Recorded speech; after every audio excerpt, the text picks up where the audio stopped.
Welcome along to another episode of the interview series. If you haven't seen one of these videos before, this is something new I'm doing on the YouTube channel. In addition to video essays, some months when there's no essay, there'll be an interview with somebody who has some interesting things to say about similar topics to what I do video essays about. So today's guest is Hannah Blake, who is an activist speaking out about the influence of fascist propaganda in Christian contexts and calling out homeschool abuse. She was raised in the Christian homeschooling movement and goes by the handle ex-fundy feminist on Twitter. So to give some background, can you describe firstly how you got involved in this sort of activism? What was your background that ultimately led to this? Well, I wouldn't have described myself as an activist even 6 months ago. I would never had my upbringing from anyone, but it's not something that you really bring up as an icebreaker in conversations. Fair enough. Yeah, so my background is in Christian homeschooling, and by that I mean from the age of 5 until the age of 16. I was educated at home, mostly by my mother, along with my sister. There was only 2 of us in the family. And but I wasn't alone in that. We had a community.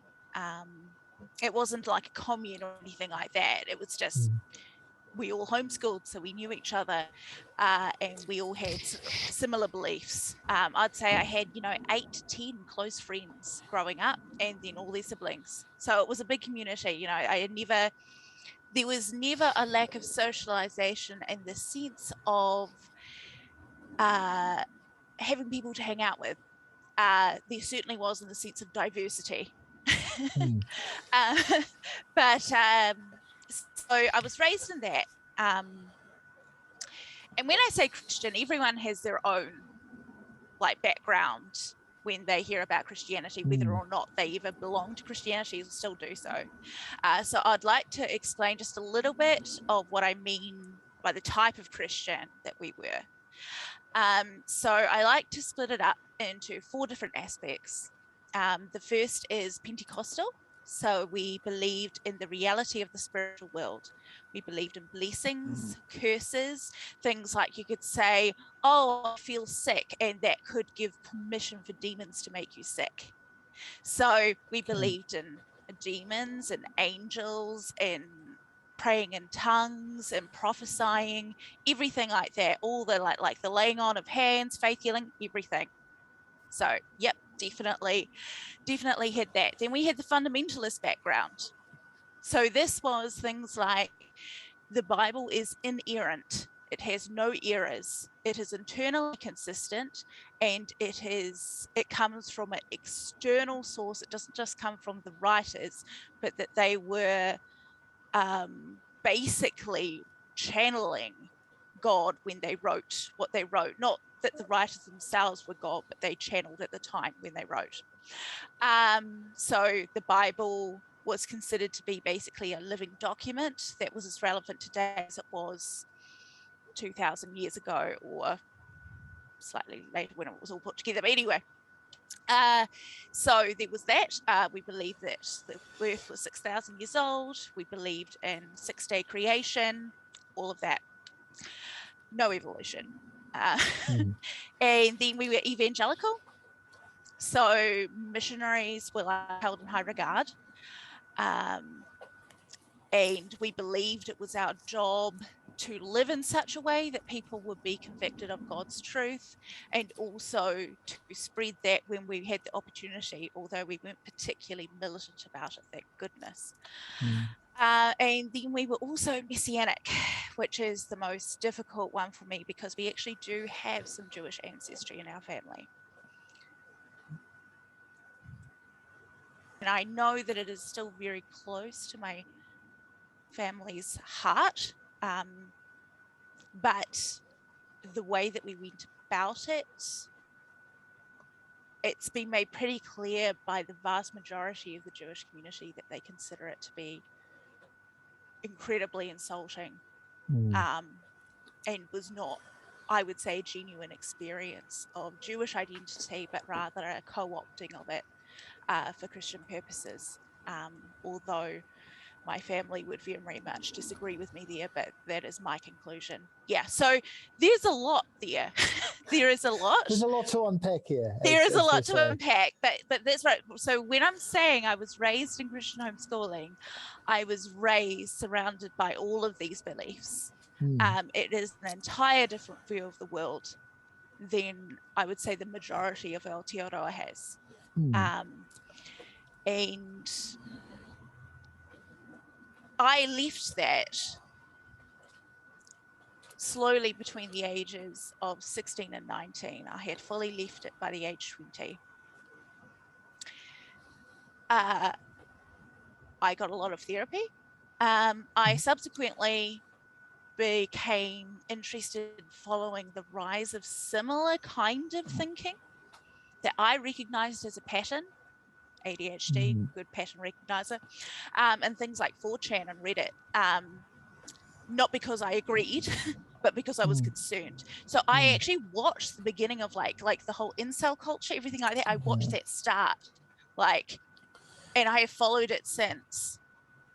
And then I have seen in the last 2 to 3 years such an incredible acceleration of that I just finally couldn't, if it could help, particularly in Aotearoa, because most people don't understand the mindset that so many of these people have. It's not just like a little group somewhere out in the wops. It's in so many different kinds of churches in very different ways, and then also in other kinds of conspiracy groups. So I had to say something. Yeah. Great. So I've observed a few things in following the far right, and one of them is this desire to return to tradition or return to the past, or at least this romanticized idea of the past. And another thing I've observed, which you've probably seen this as well, is this push toward homeschooling in response to, in some cases, vaccine mandates in schools, in other cases in reaction to what they call gender ideology, or critical race theory is a big meme now on the far right. And so I'm seeing these people talking about take your kids out of school because they're going to be indoctrinated with gender ideology and critical race theory. How much do you think what you've experienced overlaps with some of the goals of the far right in those areas around race and gender and vaccines and the pandemic? And big question. Look, honestly, it's all the same rhetoric. It's exactly the same rhetoric as I heard time and time again as parents would explain why they homeschooled within the Christian homeschooling community. I do want to make it clear, I'm not speaking about the entire homeschooling community here. That's why I differentiate with the Christian. And even within the Christian homeschooling community, not all Christians are going to be like this. But there is a vast majority that are in the communities that I am. So this is why, but I don't want to make people who homeschool, because there's a lot of reasons, and some people do it really well. Anyway, look, we were anti-vax. It's been around since the early 90s, since that horrible study got published that has been obviously shown to be true, and the doctor got struck off the record. When I was 16, I actually marched into the doctor's office and got all the recs of my vaccinations. So because I read online. Yeah, definitely, and my kid is, and my family doesn't hold that view anymore. But in the 90s, it was very easy to be convinced by good sounding research, because you couldn't even Google it. And we didn't have a computer till I was 14. So a lot of people were really into that. I mean, whether they were Christian or whether they were, a lot of crunchy hippie. Yeah, well, we were very crunchy hippie though. Like, we ground our own wheat to make our own bread. We grew vegetables. We killed our own meat. Like, we were very crunchy hippie. We used herbal remedies. There's such an overlap. Yeah, it's a strange overlap, because sometimes these things are, thought of as being part of the left, but there's nothing inherently left or right about that kind of lifestyle. the limitations, isn't it, of the political spectrum being used to sort of classify everything. Obviously, we need classifications. It's how we are able to sort ideas, but it is one of the limitations because people go, oh, herbal remedies, that's left wing, and doesn't get concerned about so-and-so over here who just uses faith healing and herbal remedies in their very otherwise conservative Christian context. But yeah, there was very much anti-vax. The buzzwords in my day, when I was a kid in the late 90s and early 2000s, was postmodernism. They didn't like the postmodernism in the education system.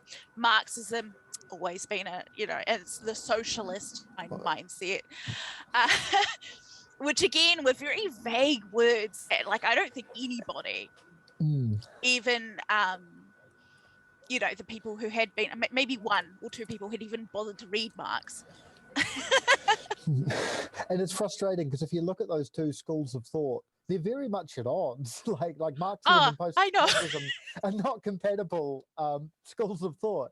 I wrote a very angry and probably not very good, because I was like 21 or whatever, Marxist critique of postmodernism in the University of Canterbury magazine. Like classic. And now I'm seeing like Jordan Peterson and people like that talk about Marxist postmodernism. It's like, did you talk to anyone in any other discipline other than your own at the university? No. So the reason I think that these terms were used was because of a very influential writer.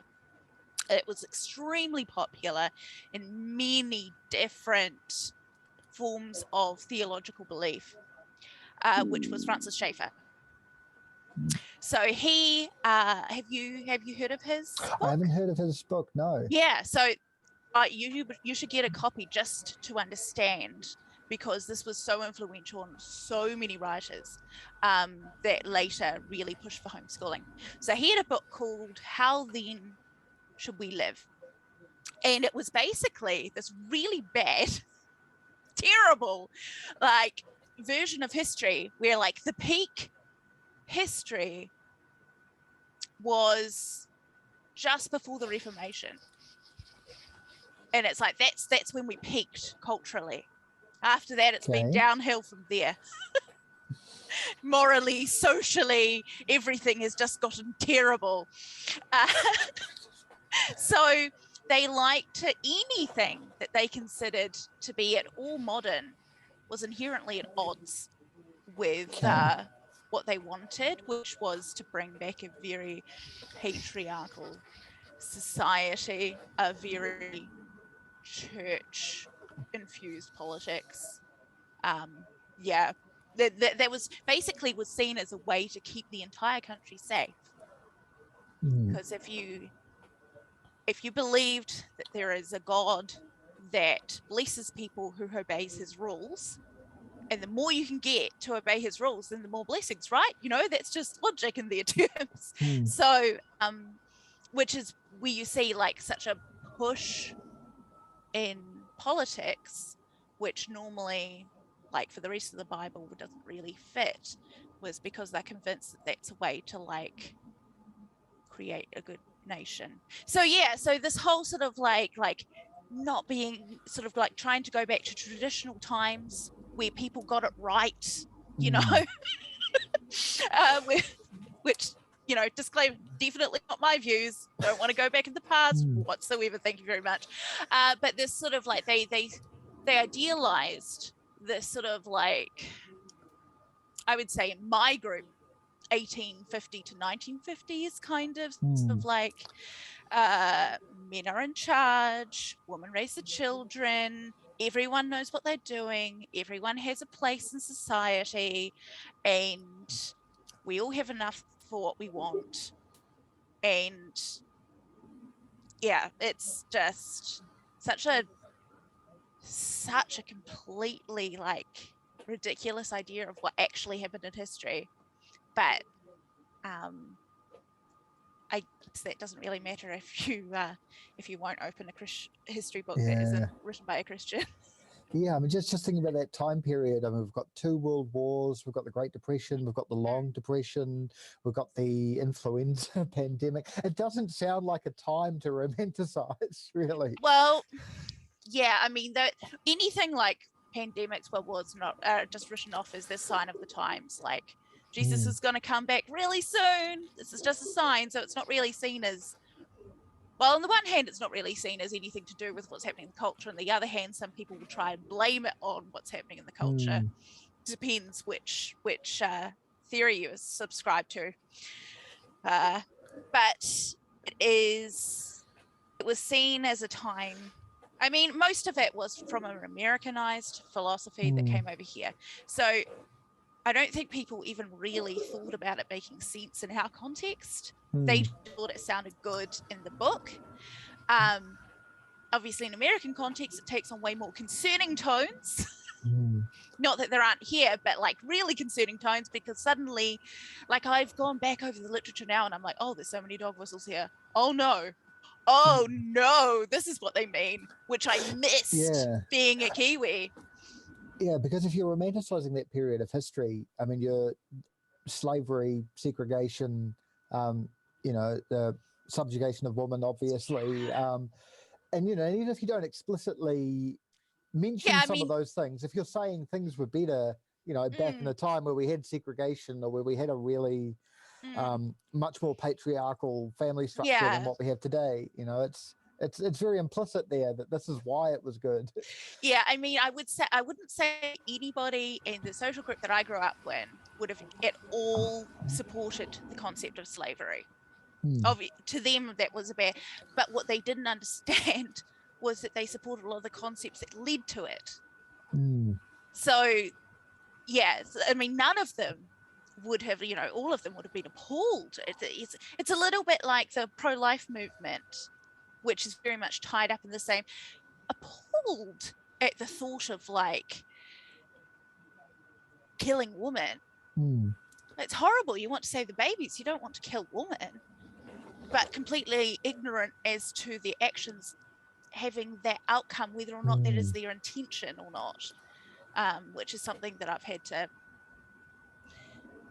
discuss a lot within my own friends and family, because it doesn't matter what your intention is, the result is not good. So the writer you mentioned, that was interesting. So he believed that the peak of society was just before the Reformation?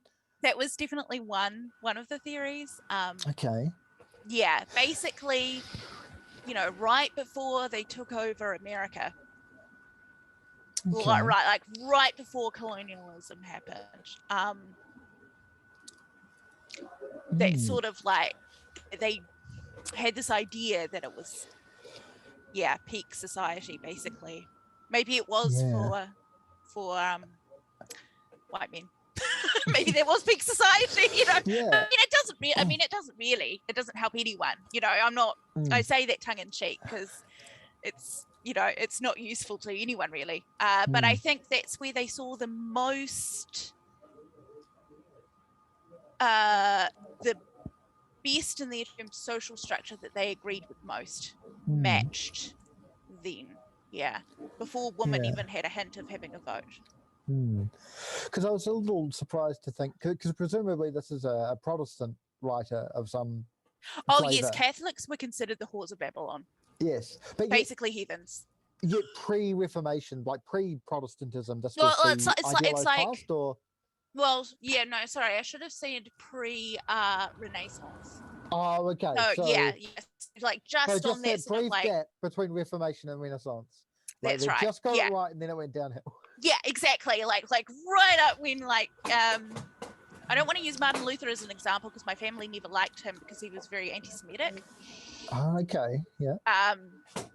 But similar kinds of. There were a lot of them. There were a lot of reformers. So basically, when that Reformation is happening, before those brand new churches managed to mess up. Yeah. Pretty much before history didn't take too good a view of it. Yeah. I'll admit I do get a little confused sometimes between the various flavors of Protestant. It's like I don't know if you've seen that meme where someone's pointing at like different music subgenres, and like one person sees electronic and the other person is like, no, there's house and there's witch house and there's drum and bass and that's like me with Protestantism. Like, Honestly, I know I've there's all these phrased different it. ones. It's still confusing, and because, and particularly in places like New Zealand, a lot of the labels don't even fit anymore what that particular little church will believe. It is very much dependent, honestly, on the leadership of the church as opposed to what label they subscribe to.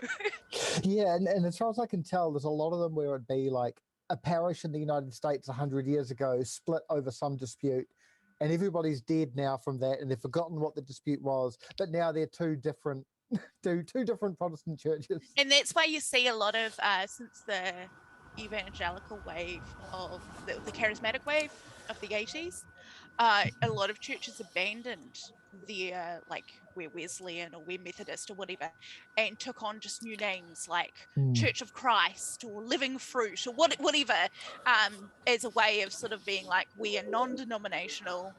And that's when you, honestly, when you've got no governing body, things get weird.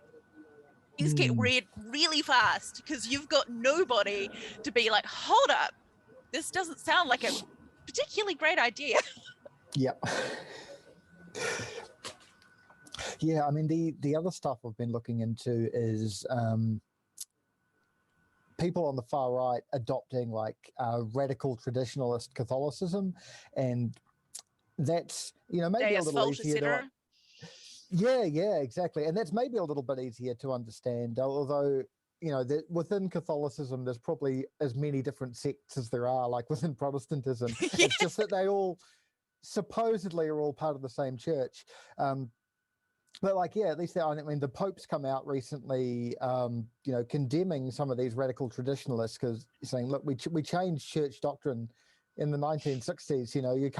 We're not going to go back to doing. Get with it, yeah. Whereas no pope that any Protestants have to listen to. They can just, Brian Tamaki can do whatever he likes with his church because it's Brian Tamaki's church or whatever. Exactly. Yeah. There is no, you can't be called a heretic. Yeah. The best you can do would be like, oh, they're not true Christians. But I mean, if we said that about any, you discount 99% of Christians in history. Yeah, it's that. It's that no true Scotsman fallacy. Exactly. It's like, yeah. But no, I think that probably was in particular aimed at a certain justice of the court, I can imagine. The Pope's comments there. I mean, I know quite possibly. Yeah. Amy has a lot to answer for there. But yeah, it's very similar. A lot of that stuff, a lot of that traditional, like, because when we got the internet, I would go on Christian forums as a young teen, and so much of traditional conservative Catholic ideology matched with what I grew up with, and I was like, I always thought they were basically pagan, but yeah, very similar stuff. Yeah, for sure. One thing I think that's particularly Pentecostal that you touched on, and this overlaps with a bit of the more academic stuff I've read, the sort of literal belief in the Spirit and the power of the Spirit in relation to like getting sick. You mentioned, if you say you feel sick, that would mean demons could get in. Is there a real like Pentecostal attitude towards the COVID-19 pandemic? I guess this is post your time homeschooling, but it's probably a world you're a little bit more familiar with, perhaps. All I can say is I very much, it will vary. It will vary by family. It will vary by church. So some of them will follow the health advice and see it as just, like sickness happens. Some of it is caused by spiritual interference, but some of it is caused by just viruses, and we just have to do what we do. Others will think that they can somehow heal it through other means. like faith healing. And then there will be others, and this has, from what I can tell, impacted a lot of adjacent communities, which is that they just simply don't believe it exists, and that it is the demonic part is the trying to say it exists. Like they just think it's a way to get control of the church, which is adorable. Because if our society wanted to, they could. They wouldn't need to make up a virus to do so. But that is, yeah, that unfortunately the reaction I have observed most. Yeah, because I read about this from Fraser MacDonald, who's an anthropologist, and he'd written about this Pentecostal attitude towards the pandemic, where COVID-19 was demonized in a very literal sense, but to think that you need to be vaccinated or to take other public health precautions, it's like admitting that you're spiritually weak, that this demonic kind of virus is going, and that's I'm generalizing. I'm sure he doesn't think that that's the view of all Pentecostals, but that seemed to be just a worldview. There is definitely a view that would not be a minority view. It wouldn't be a majority view either, but it definitely wouldn't be. I've definitely heard that kind of rhetoric from different people growing up. It wasn't something that our family personally subscribed to. We were a little bit more pragmatic than that. But yeah, there was definitely a sense of, particularly with things like cancer, if you admitted that it was going to kill you, you were giving it power. So there's a lot of that sort of, if you take, it's a very superstitious. It's a very superstitious. I mean, there are attitudes like this before Christianity and outside of Christianity, where it's that whole, if I say it, it's a very English folklore kind of, like if you say it, it's going to happen. So you better not say it, better not even give a hint that you think it could hurt you, because it might. And it's sort of like a carry on from that. But yeah, even within Pentecostal beliefs, there is quite a variety in how they think. That there's all sorts of theories. It gets quite intense. It is fascinating, really. All these different theories of how it works. It's almost like this weird sort of spiritual legal research. Okay. Lots of rules. And the other thing that came through in that Fraser MacDonald article, which if you're watching this on YouTube, it'll be in the description to have a read of, the Pentecostal attitude towards government and the idea of what tyranny is, because I'd always thought tyranny, a authoritarian government that's subjugating its citizens, suppressing human rights or political rights, freedom of speech, that sort of thing. And we saw in the during the big year of the pandemic in 2020, when we were having lockdowns and all these heavy restrictions, this rhetoric about tyranny from the churches like Destiny and City Impact and probably others as well. And it seemed a little bit ridiculous. It's like, it's not tyranny to wear a mask to the supermarket or whatever.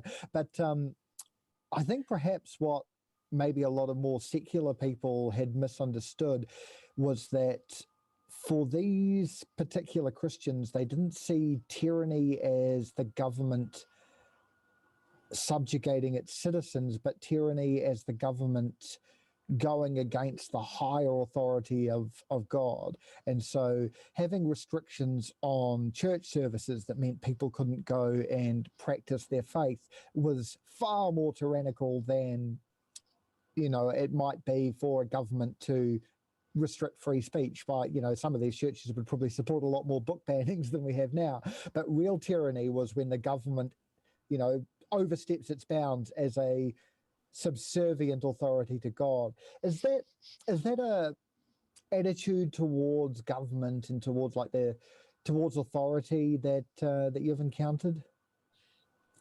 I think there's three separate issues in this particular case. So we've got the increasingly extremist rhetoric coming from the United States into a lot of these churches.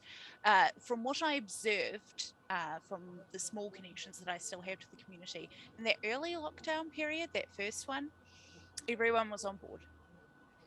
Very few people considered that to be a restriction. As the rhetoric flowed in from the United States about it being a restriction, more and more people started to jump on that bandwagon. So we've got that big influence there. I think Kiwis and often that very sort of like pragmatic Kiwi trope will work in our favor within the churches, and you don't get as much pushback as you do in America, where they immediately become inflamed about their perceived rights as opposed to their perceived responsibilities. That said, it pretty quickly caught on. Secondly, it definitely would not have been for all churches, but I definitely have heard similar arguments. There is a verse in the Bible where Jesus actually spoke this one, where he was like, render unto Caesar what is Caesar's, render unto God what is God's. And that is usually interpreted as in do things like pay your taxes, you know. But it is also, I've heard the interpretation that you must follow the government when it has no impact on your faith. The moment that the government makes any kind of law that impacts your faith, it is your responsibility to follow God and not the government. So there is absolutely, I think what a lot of people don't understand is that if laws are made that, and this is not for all Christians, but I would say probably more than people think, if laws are made that they perceive to be against God's law, then they will follow God's law.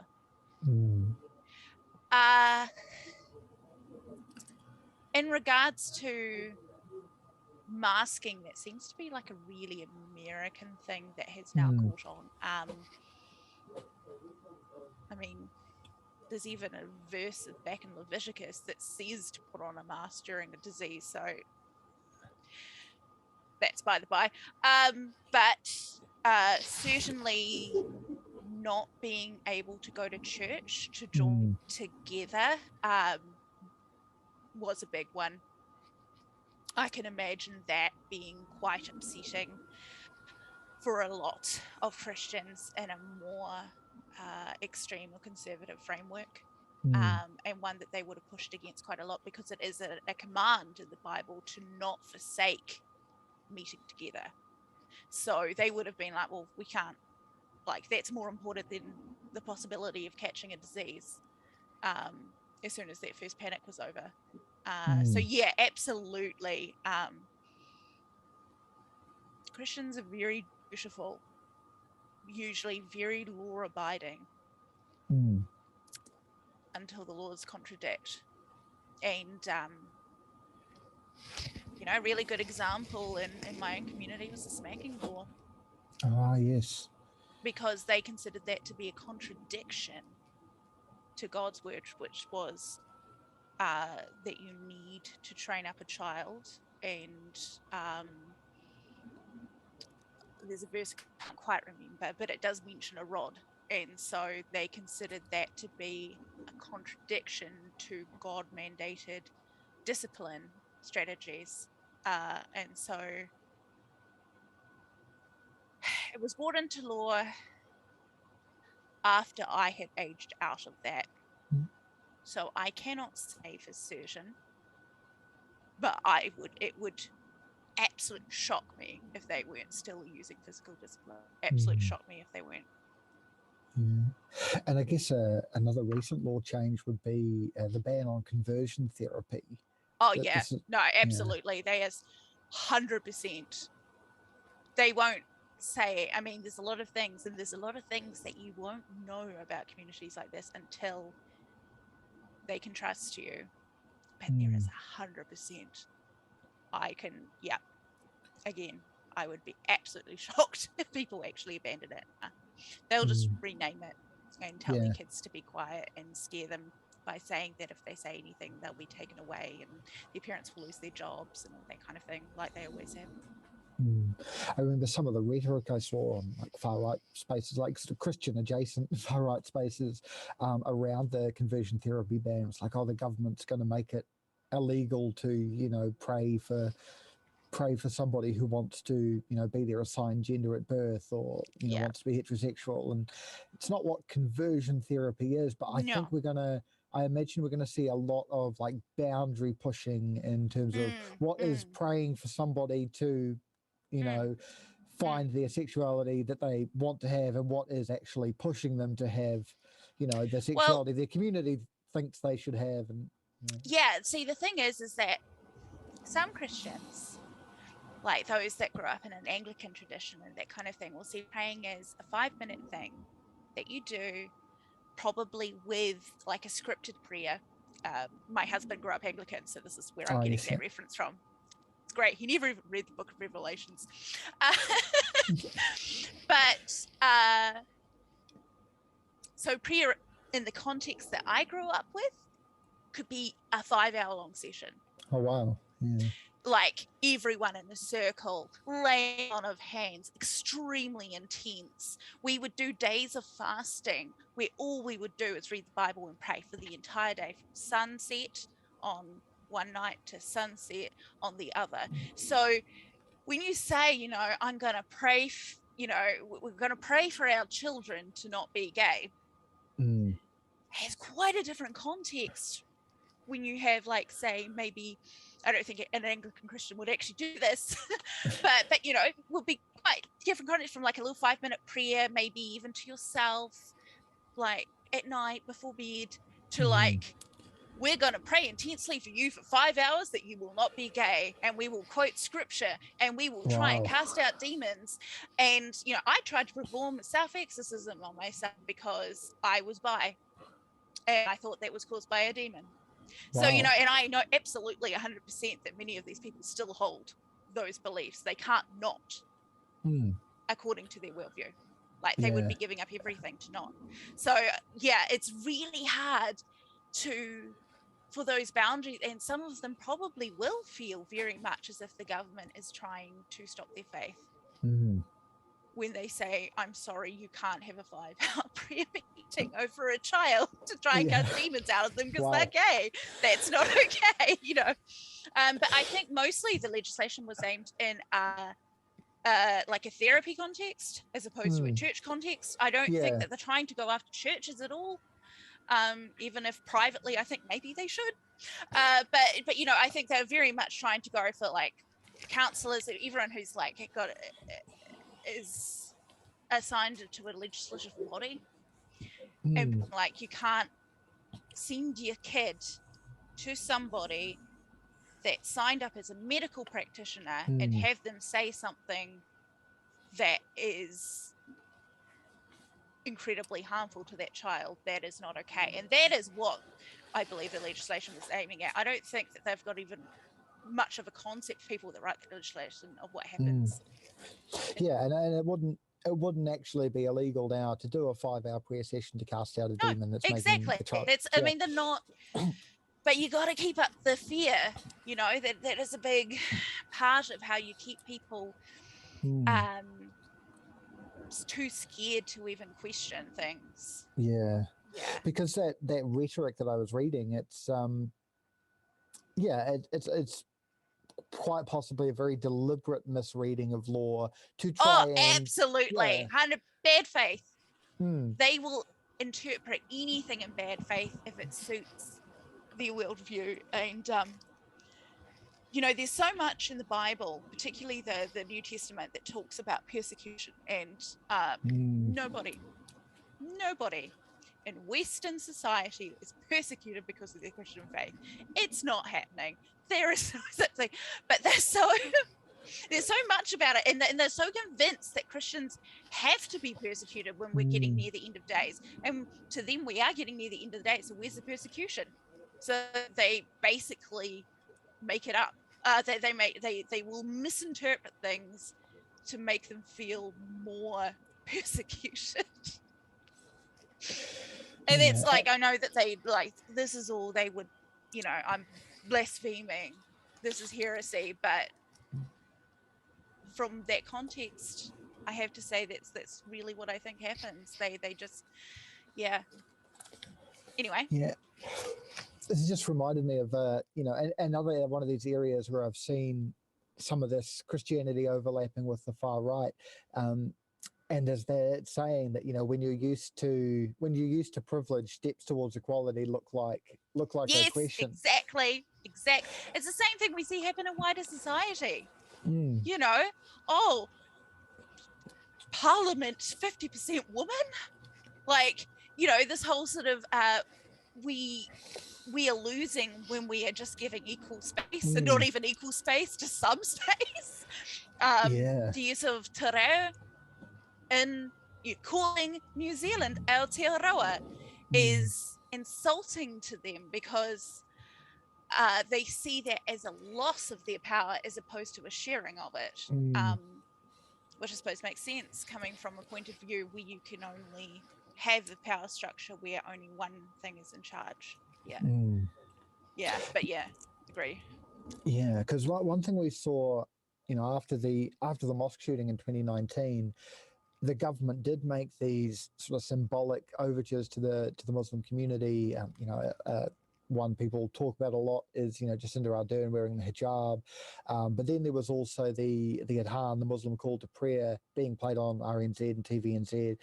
And that, I think, was the first time, because right after the shooting, anyone of any faith was sympathetic and supportive, and there's been great, so much interfaith stuff around that, and I don't want to play down that when I'm being critical of Christianity, because that's an ongoing thing, especially here in Christchurch, like interfaith stuff with the Muslim community and the various Christian churches and the other faiths that we have in this city, because we're a more multicultural city than people think, Christchurch. But the first backlash I saw was when that happened, when it was like state radio, state television playing the Islamic call to prayer. That was when Christians got up and said, no, this is not okay. The state is, capitulating to Islam. And I wonder if you have anything about that you could... That would be like one of their worst fears. Realize you don't understand the level of fear-mongering about Islam that has happened in the last 20 years. Like, people were legitimately terrified that Muslims are coming to take over the country, to take over Western society. It was throughout all... like, I think it was wonderful what they did. I think it was wonderful what Ardern did. And there are many Christians who think it's wonderful as well. Not talking about them.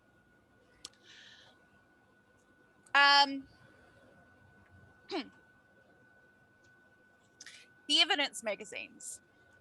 These were put out by the Maxim Institute. They're one of the few Kiwi sources that was in my home, that wasn't just straight up from America. Although the author of most of the articles actually got done for plagiarism from articles from America in it back in 2005. But one of the big things that they pushed on was how we were going to be replaced. It was the replacement theory, the exact replacement theory. We would be replaced as New Zealand European Christians by Muslims coming in, having more children than we were having, just slowly taking over society, which is obviously ridiculous, absolutely ridiculous. But they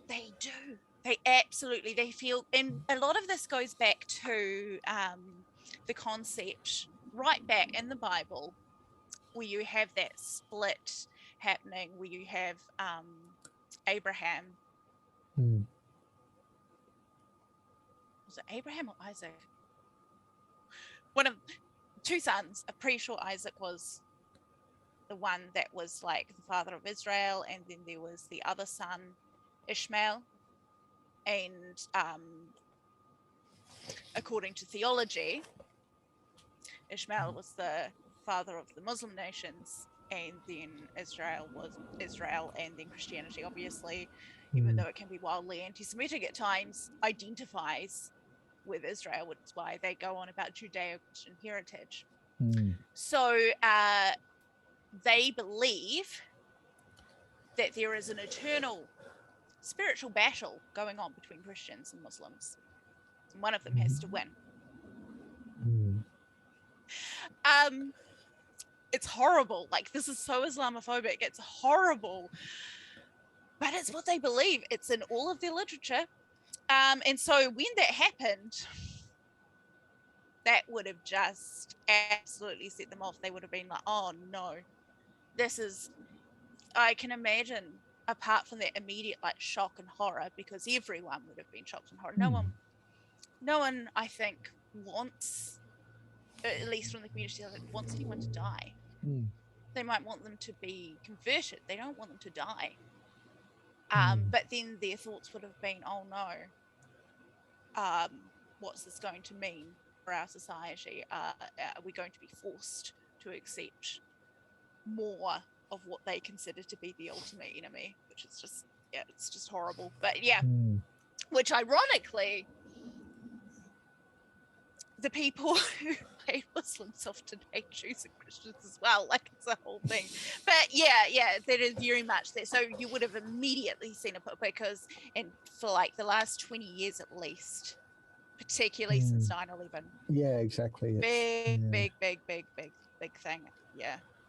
Yeah, and I mean, I grew up in the Bush years, and you know, the United States being a far more religious society than we are, the whole war on terrorism was almost defined in this kind of clash of civilization terms. Like, you know, Bush was considered a man of God, and yeah, it was very much seen as a clash between Western Christendom and Islam, and at one point I think you know, there was even some like crusade sort of rhetoric around the war on terror, and you know, and I think if you were in a more religious community, that would just be amped up, just dialed up to 11. That sort of.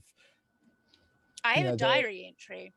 Oh yes. Because I was born in 91, so I was like 11, like around that whole war of terror sort of.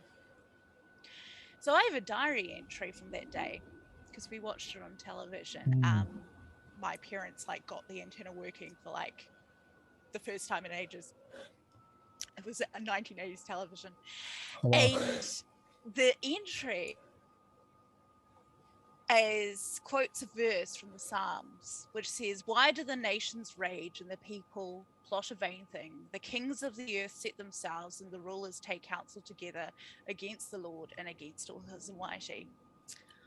As an 11-year-old raised with this rhetoric, I fully believed that this was like the signal of like the last war. Like, and that was very much the feeling among my entire community. Like, this was it. This was the big one. Like, Osama bin Laden was probably the Antichrist. And the next 3 years were really weird because at any moment we were expecting to be raptured. And yeah, it was very much, they were like, oh, this is it. This is the war that we've been waiting for. So 20 years later,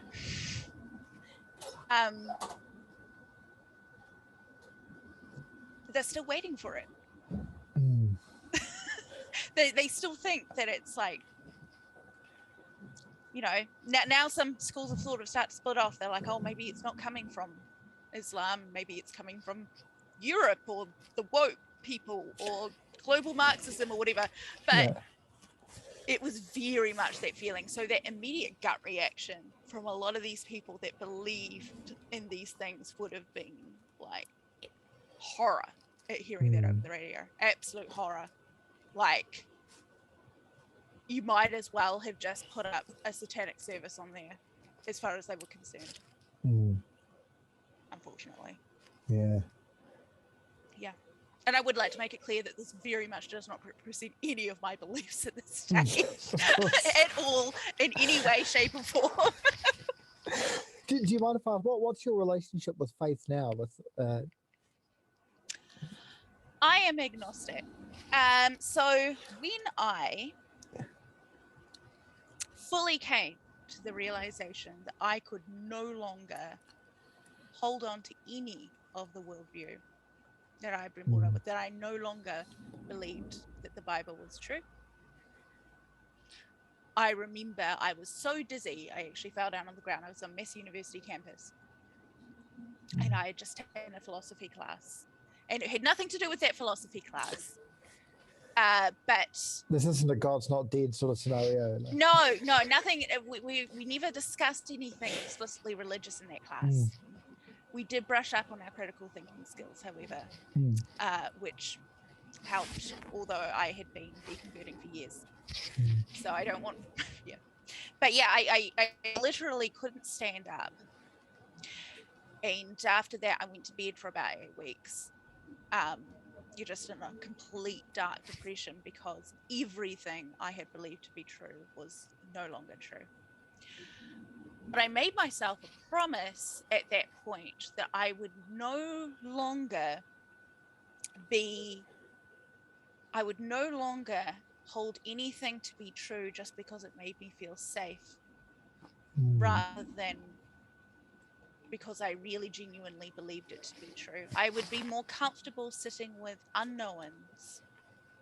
And even if I went through my entire life and didn't find an answer to half the questions I have in my head, I would sit with that rather than rushing to an answer to make myself feel better. So I am definitely more now on the atheistic spectrum of agnosticism. I don't entirely rule out spirituality. I've had some interesting experiences myself, but science may explain those in a few hundred years. I don't think that faith is inherently bad. I don't think Christianity is inherently bad. I think it can be a wonderful tool for community, and we need community more than ever. But I can't say hand on heart that I believe it. Fair enough. Yeah. Yeah. It's an interesting point that you make about safety, because I think that's what a lot of this stuff is coming down to, whether it's the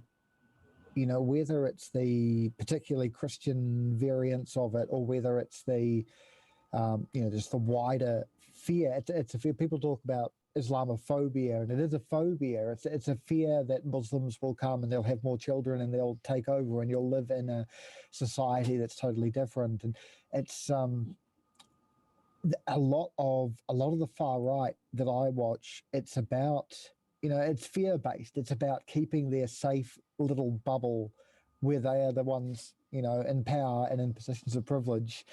Do you think? Are you just nodding along? Does it make sense? Yeah. This is something that I am relatively well convinced of, that people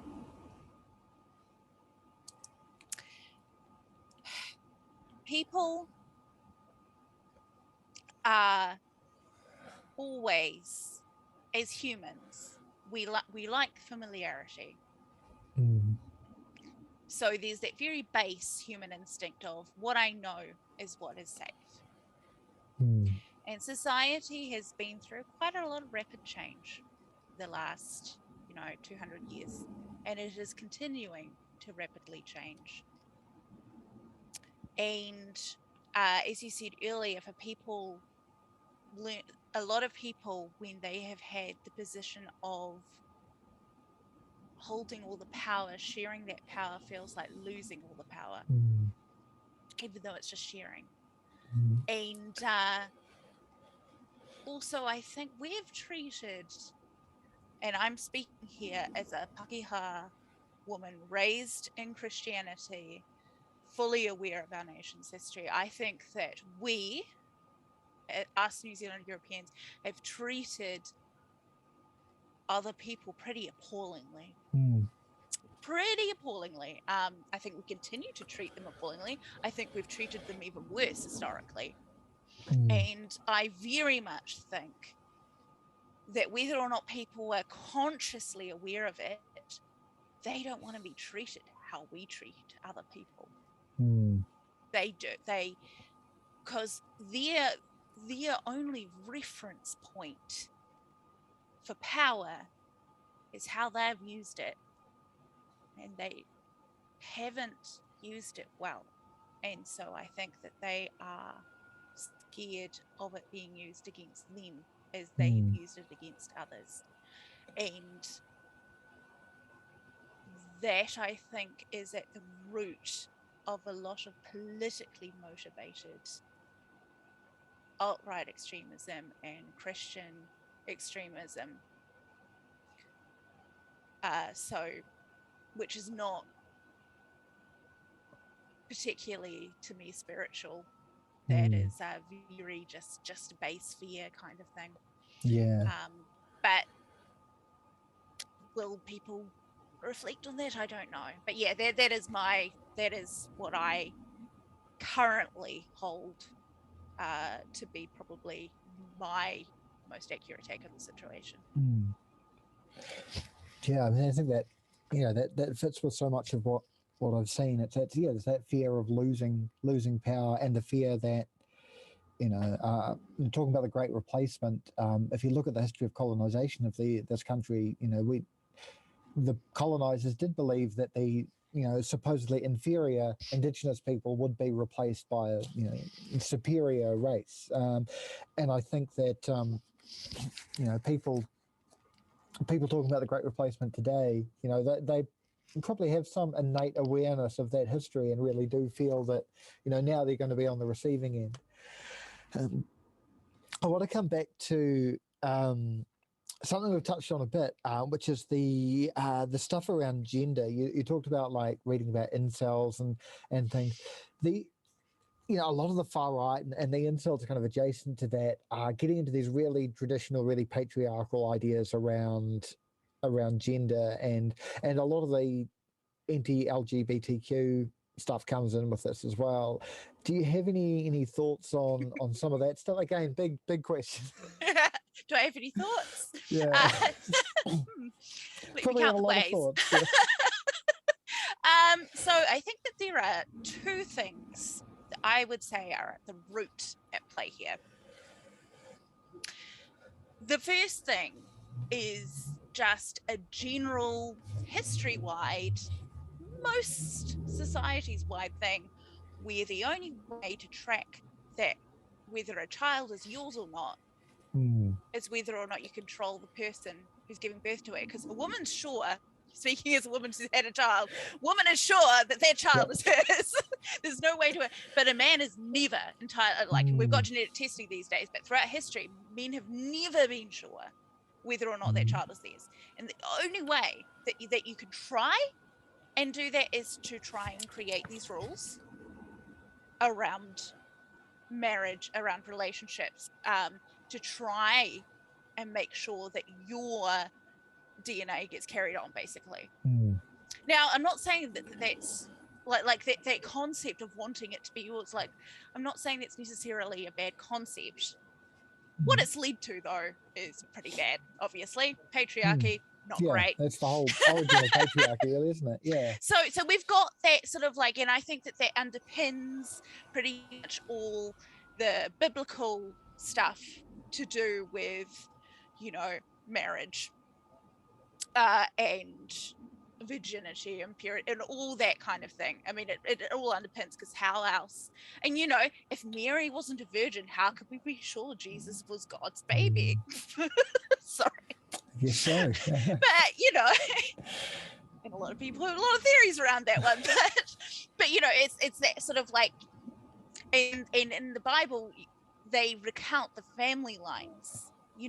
So everybody actually had to belong to that line in order for these prophecies to be fulfilled, in order for everything to count. So it's very strong. The theology is dependent upon women's bodies being controlled. So there's that.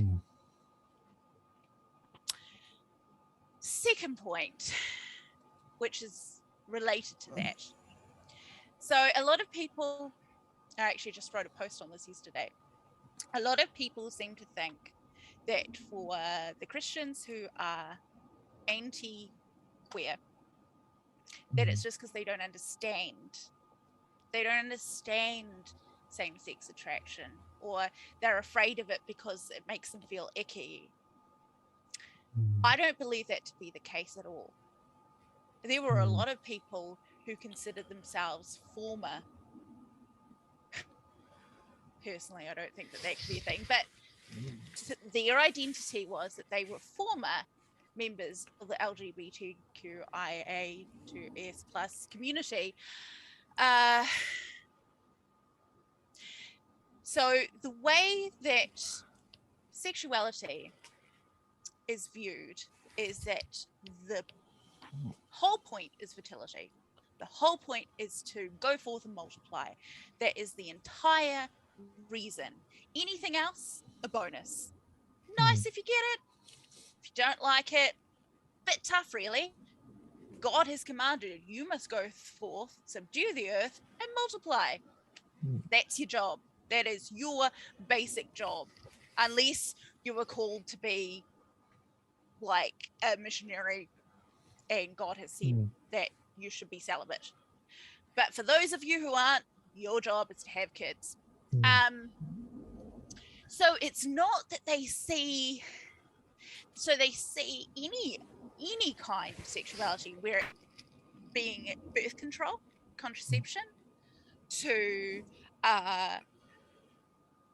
any form like family planning, anything like that, any variation of sex acts, any queer identity, to be a direct attack on the reason that God created people.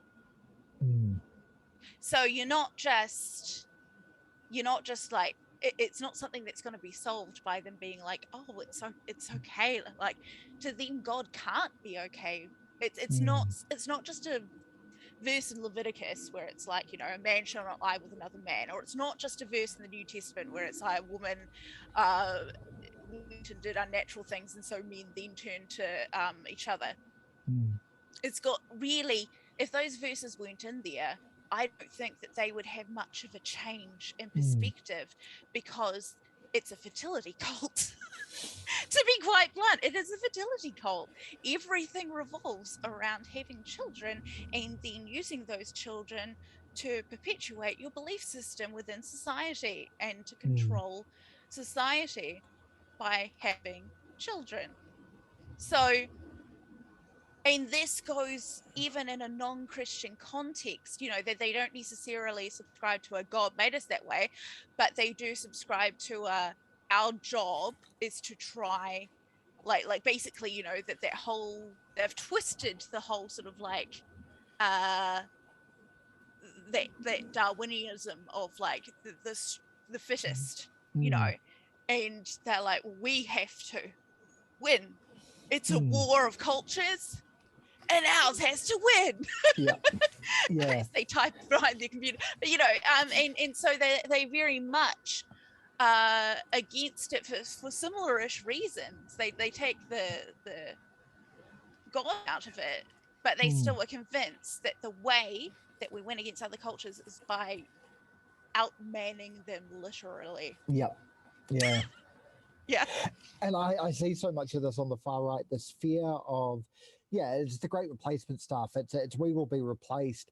But they see the reasoning for that. One of the things they talk about is like the emasculation of men, and that, men aren't going out there and making lots of white babies, and they blame, they blame men being homosexual, or especially they blame transgender women. I mean, that's such a big thing now. And I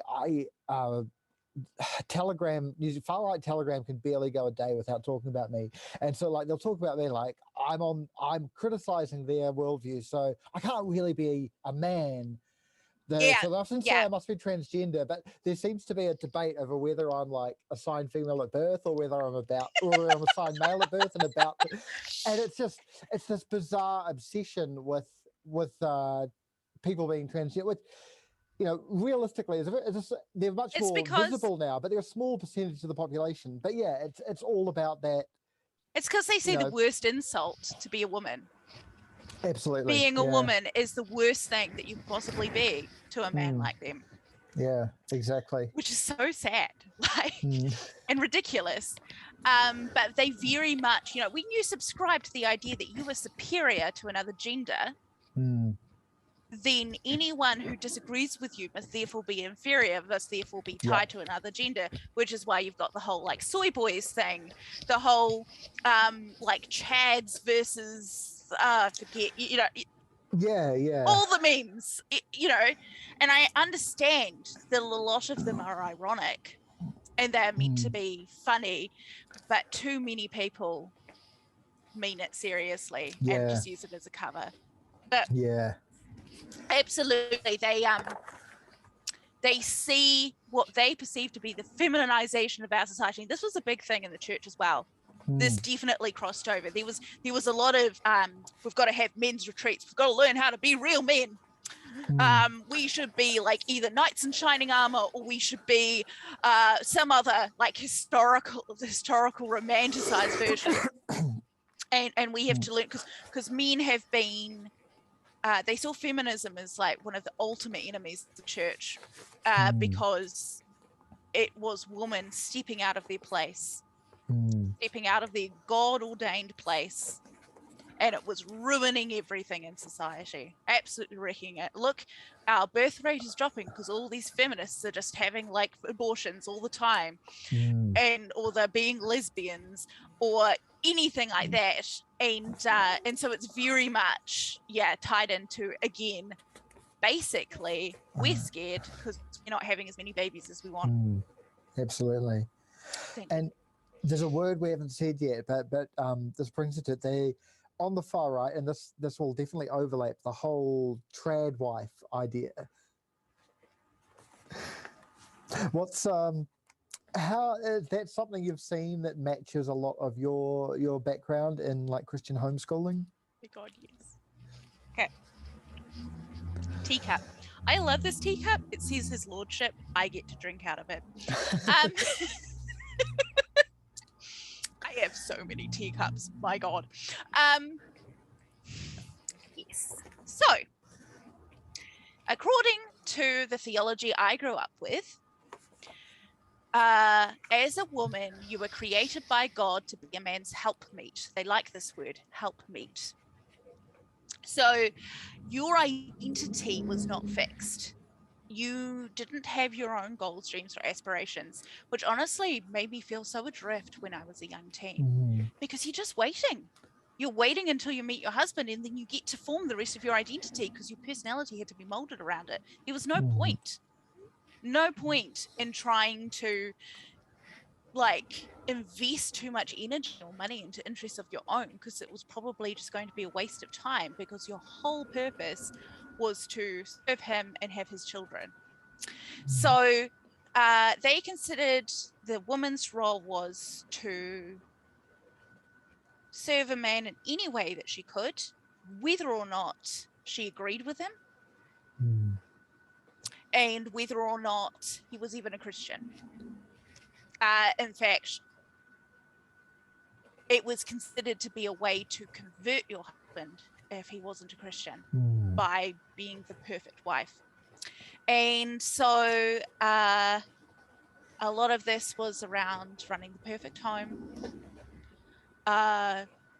raising perfectly obedient children.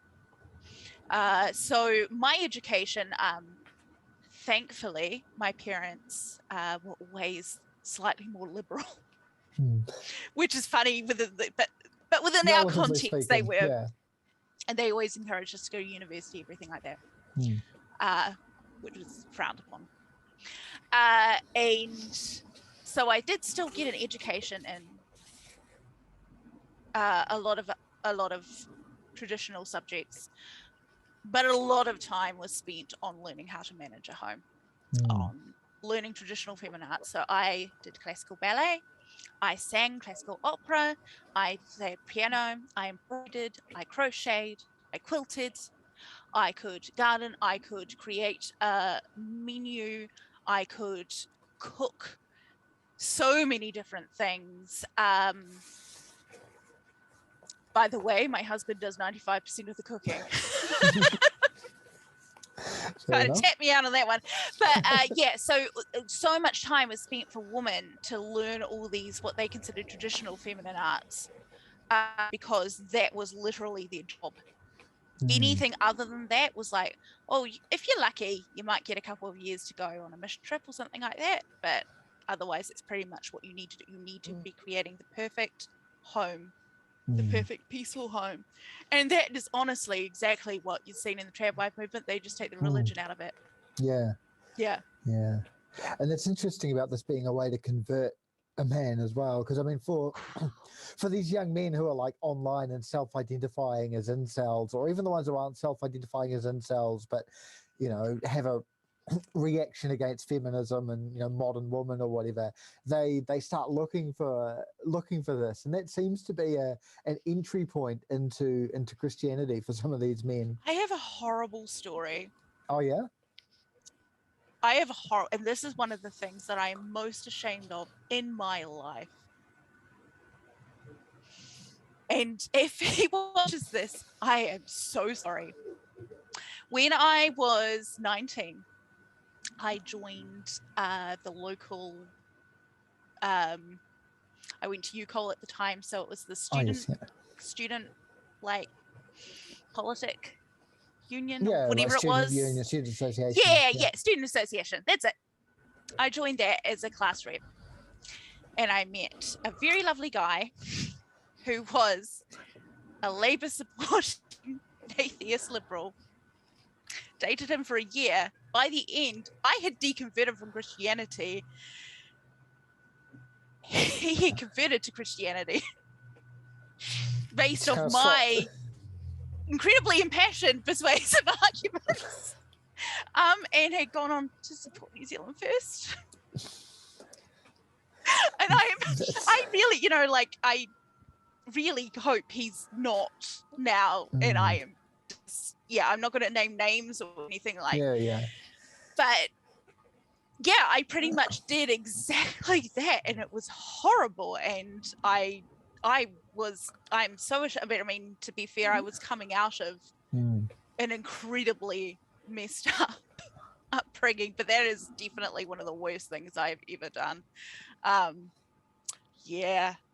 So there's definitely something that was kind of really pushed, was that if you could, just through your conduct, you could evangelize as a woman. And I think and on the far right now, I mean, it's broad, and it's brings in different demographics, like including people who aren't, it's not all white people either. That's a whole other tangent. But there's definitely a substantial group of these young men who, and I've talked about men who feel that they're denied what's owed to them as white men. And one of the things they feel is owed to them is, the submissive traditionalist wife. And if suddenly, there's a group of young women who have been raised to believe that's what they should be, then these young men are starting to think, hey, you know what looks great? Traditional Christianity. Yeah, absolutely. Yeah. There is, and also, there's that sort of, obviously, we still tell a lot of stories in our general culture about what you are entitled to as a man. And just through movies and books and that kind of thing. And so these young men grow up believing that they are entitled to a woman, and then suddenly no woman appears, and they are very insulted because they were told that she'd show up. And so then they go around and they blame, they go, well, maybe it's feminism, This is the idea that women don't need men. That's you know, the worst thing in the world to them. So it very much, unfortunately, I could see a very big tie-in there, and I'm sure it's happening. Absolutely. Which is horrific, because the kinds of men that have been drawn in by this kind of ideology, like the concept of, like for instance, there's no concept of marital rape.